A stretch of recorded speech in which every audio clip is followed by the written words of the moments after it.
va essayer de se faufiler, mais vous avez vu, il y a beaucoup de monde. On y va.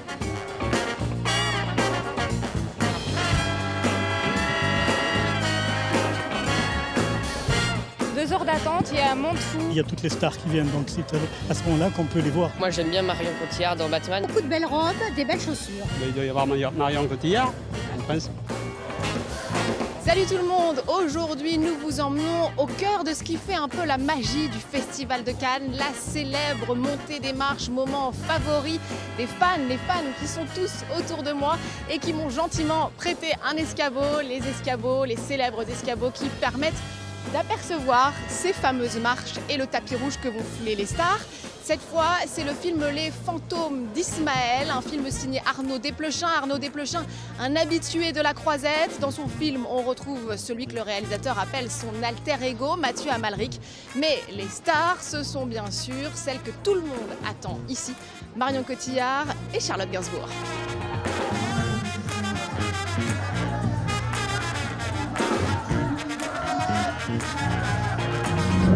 Vous êtes Sylvia, la compagne d'Ismaël? Oui, je suis sa femme. Carlotta. 2 femmes que tout oppose, amoureuses du même homme. D'un côté, il y a Sylvia, discrète et effacée, interprétée par Charlotte Gainsbourg. J'avais l'impression, moi, de renouer avec une fille que j'ai été il y a très longtemps.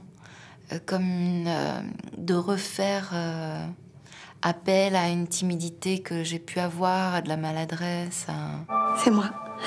Et face à Sylvia, il y a Carlotta, la femme d'Ismaël, disparue il y a plus de 20 ans sans laisser de traces. Le personnage empreint d'un mélange de candeur et d'insolence est incarné par Marion Cotillard. C'est quelqu'un qui est assez direct, en fait. Elle a quelque part quelque chose de très mystérieux et en même temps quelque chose de très direct. Elle expose les choses telles qu'elles sont, telles qu'elle les voit, telles qu'elle les veut. 2 grands noms du cinéma français pour la première fois réunis dans un même film. Immédiatement, le duo crève l'écran. Tout ce que tu dis, c'est du poison. Sylvia, je suis venue reprendre mon homme. Tu es laide. Tout ce que tu dis, c'est laid. Toi, tu peux vivre sans lui. Tu seras pas malheureuse. Moi, je peux pas. S'il te plaît, quand même. Et si ça fonctionne, c'est notamment grâce à leurs différences. Je suis terrifié. Je veux pas que tu pars. C'est 2 mondes autres, 2 odeurs, 2 touchés complètement différents. 2 irrésistibles. Vous voyez, il a disparu. C'est ça qui est bien. Complètement. Il y a de la méduse, ouais, là-dedans. Et si Mathieu Amalric est un peu éclipsé par Charlotte Gainsbourg et Marion Cotillard, il n'en reste pas moins l'acteur fétiche du cinéaste Arnaud Desplechin. Avec Les Fantômes d'Ismaël, les 2 hommes signent là leur 6e film ensemble. Et je ferai de toi un prince.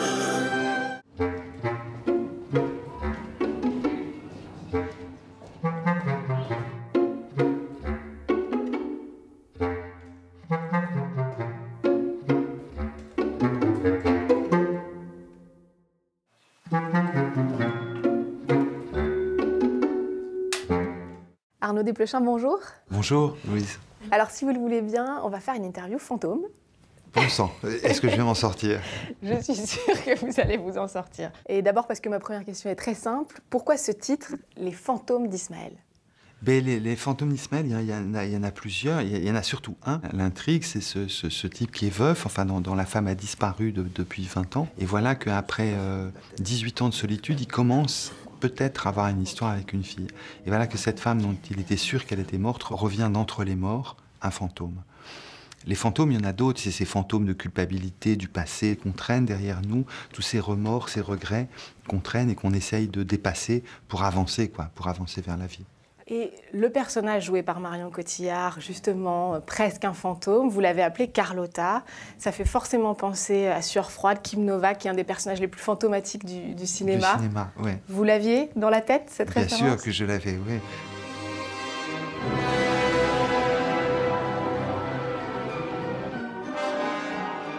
C'est des noms de code, et puis J'aime bien oser ça. J'aime bien oser ça. Je me souviens d'un personnage comme ça où le producteur m'a dit « Tu es sûr que ça passe ?» C'était Catherine Deneuve qui jouait un personnage dans le conte de Noël. Elle s'appelait Junon. Alors elle régnait sur toute la maisonnée et elle s'appelait Junon. Je disais « Mais tu es sûr que ça passe ?» Je me disais « Deneuve a le talent pour faire passer ça, donc ça va. » Et donc du coup, est-ce que Marion Cotillard, elle va être embarrassée du mythe que représente Vertigo? Pas du tout. Elle va inventer quelque chose de nouveau. Ça n'aura rien à voir avec Kim Novak, ce sera du nouveau. Et en même temps, c'est un hommage que je rends à mes maîtres, aux gens grâce à qui je fais du cinéma. J'ai besoin de toi. Moi, j'ai pas besoin de toi. Qu'est-ce que t'es venu faire ici? Oh, je crois que tu le sais. Vous devez aller au ministère public, ils annuleront le jugement. Vous pourrez récupérer votre patrimoine. Est-ce que je peux récupérer mon mari? Vous l'avez très bien dit, c'est Fantômes d'Ismaël, c'est surtout le passé, on doit tous vivre avec. Et vous avez des fantômes? Oh mon Dieu, mon Dieu, mon Dieu. Si vous saviez, trop, beaucoup trop, qui m'encombrent. Est-ce qu'ils font toujours peur, ces fantômes?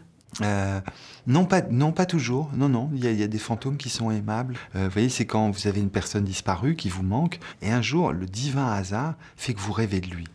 Et vous passez une semaine de joie, vous dites « Ah, j'ai retrouvé une personne aimée à travers... » Alors, vous voyez, ça, c'est des bons fantômes. Et si vous étiez un fantôme, qui est-ce que vous iriez hanter? En particulier, je sais, non, j'y ai pas encore pensé. Je pense pas tellement à mon terme. J'y ai pas encore pensé. Faut que j'y réfléchisse. Pensons à autre chose. Bon, en tout cas, la figure du fantôme, c'est un classique au cinéma. J'ai envie de vous citer quelques-uns des films de fantômes. Vous me dites celui qui vous parle le plus. Alors, Les Autres d'Alejandro Amenábar, Beetlejuice de Tim Burton, Ring de Hiroshi Takahashi, et puis L'Aventure de Madame Muir de Joseph Mankiewicz. Il y en a deux que je retiens, le The Ghost of Mrs. Muir, que j'adore, que j'ai revu, bien sûr, avant, pour faire mon travail de classe, pour savoir comment on filmait un fantôme, pour l'apparition de Carlotta, etc.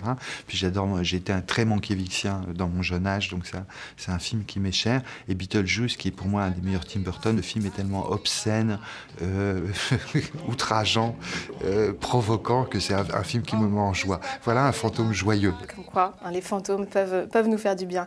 Dernière petite question, si vous pouviez dîner avec les fantômes de 3 réalisateurs, ce serait qui? Les 2 premiers, c'est facile. Hein.